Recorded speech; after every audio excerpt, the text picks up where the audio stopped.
A 4,100-year-old clay tablet, modest in size and inscribed in a tight scribal hand on both faces, sits in the Metropolitan Museum of Art in New York. Catalog number MMA 86.11.286. Most visitors walk past it on the way to the Assyrian reliefs.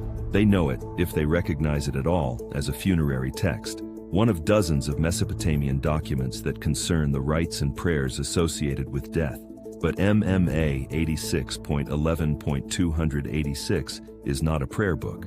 It is a procedural document. The cuneiform sets out, in administrative sequence, what happens to a person between the moment of death and what the tablet calls the determination. The determination is a decision. The decision is made by named entities, in a named place, according to criteria the tablet specifies. After the determination, one of two things happens. Most of the deceased proceed onward to a state the tablet describes but does not name. A specific category does not proceed. That category is sent back. The tablet describes the criteria for being sent back. It describes the process by which the return occurs, and it states that the return is not a privilege, it is an assignment. The tablet was acquired by the Metropolitan Museum in 1886, donated by a collector named Sarah York Stevenson. Its precise find spot is not documented. It was catalogued upon acquisition as a religious text concerning underworld procedures, miscellaneous category, and assigned to research storage. It was translated in part in the 1930s by an American Assyriologist named Albert T. Clay, whose translation rendered the procedural sections as ritual instructions for the priests who oversaw funerary rites. The translation entered the academic record. It was never reconsidered. The procedure was assumed to be a guide for the living, telling priests what prayers to recite.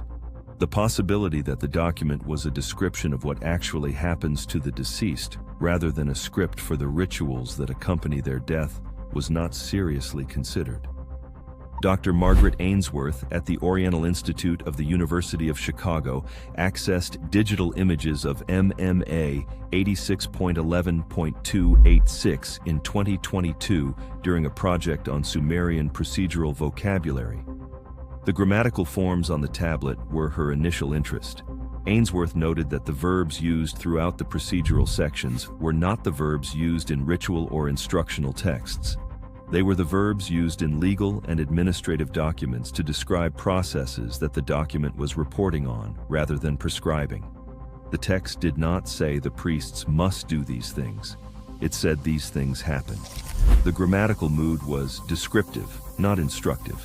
The text was reporting on a procedure as an observer reports on a sequence of events. Ainsworth published her analysis in the Journal of Near Eastern Studies in 2023. The academic response was silence.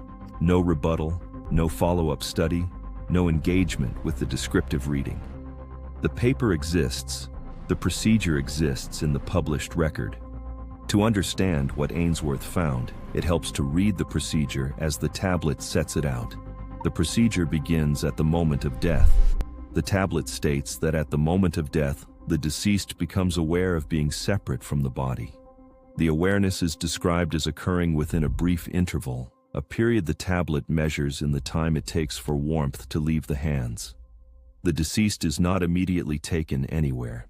There is an initial period during which the deceased remains in proximity to the body, observing what is happening around it. The deceased